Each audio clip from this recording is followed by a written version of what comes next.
ইউনিয়নের টাকা আত্মসাৎ করে ভুয়ো যোগদান, মালদায় বিজেপিতে ভুয়ো যোগদানের অভিযোগ। আরো একবার আপনাদেরকে জানাই, ইউনিয়নের টাকা আত্মসাৎ করে এবার ভুয়ো যোগদানের অভিযোগ। অভিযোগ কোথায়? মালদায়, মালদার বিজেপিতে সেখানে ভুয়ো যোগদান।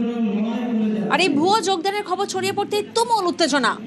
সেবক প্রতিনিধি আমাদের সঙ্গে রয়েছেন। সেবক, যারা যোগদান করিয়েছেন তারা কারা?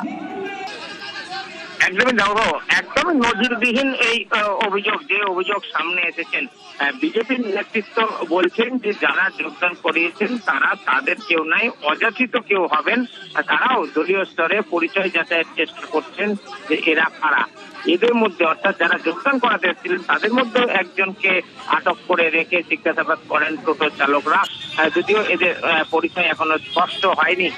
যেটা জানা যাচ্ছে যে মালদহের গাজলের তৃণমূল পরিচালিত টোটো ইউনিয়ন, সেখানে বেশ কয়েক হাজার টোটো ছিল এবং 12 বছর আগে এই টোটো তৃণমূলের ছাতার তলায় আসে। সেক্ষেত্রে তৎকালীন এই যে নেতৃত্ব টোটো ইউনিয়নের, তাদের কাছে টোটো চালকরা নাকি প্রায় 50 লক্ষ টাকা সেই সময় ফান্ড তুলে দিয়েছিলেন।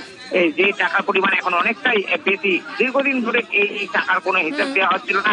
এরই মধ্যে পরিচালন সমিতি তারা বলছিল এ মাসে হিসাব জমা দিবে, কিন্তু তার মধ্যেই আজকে ওখানকার একটি বেসরকারি লজে সেখানে তারা যোগদান করতে যান বিজেপিতে এবং তারা ঝান্ডা যখন নিচ্ছিলেন সেই সময় টোটো চালকরা খবর পেয়ে চলে যান এবং তারা বিক্ষোভ দেখান। পুলিশ এসে 3 জনকে আটক করে, যাদের বিরুদ্ধে অভিযোগ, যে টোটো চালক ম্যানেজিং কমিটি বা পরিচালন কমিটি, তাদের 3 জনকে আটক করা হয়েছে। সব মিলিয়ে উত্তেজনা ছড়ায়।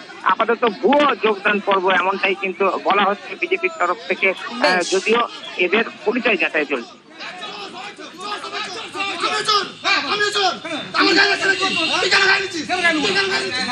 এদের এখন বর্তমান ইউনিয়নে কোটি কোটি টাকা আছে, তার মধ্যে মাথা 4-5টা আছে। বিজেপির নাম ভাঙিয়ে আজকে বিজেপি ইউনিয়নে যোগদান করছে। এই বিজেপি যে মানে এখানে জয়েনটা করছে, বিজেপির কোনো লোকই নাই, সব ফাও।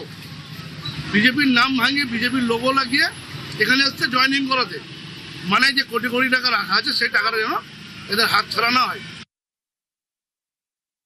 বিজেপির নাম ভাঙিয়ে আজকের দিনে কিছু অযাচিত লোক, যাদের কোনো রকম পরিচয় আমাদের কাছে জানা নেই, আইসিকে অর্ডার দিয়েছিলাম যত তাড়াতাড়ি পারুন আপনি এই সমস্ত অসামাজিক লোক কারা এসেছে টাকা তুলছে তারা আজকের দিনে এসে গাজলের মাটিতে, আর তাদেরকে ইমিডিয়েট অ্যারেস্ট করুন। দেখুন, আজকে বিজেপির নিজস্ব কোনো শ্রমিক সংগঠন নেই, যা আছে সেটা হচ্ছে ভারতীয় মজদুর সংঘ, তারাই করবেন। আর সেখানে যদি বিজেপির নাম ভাঙিয়ে এই ধরনের অযাচিত কেউ কোনো রকম কাজ করেন তাদের শাস্তি জেল হবে।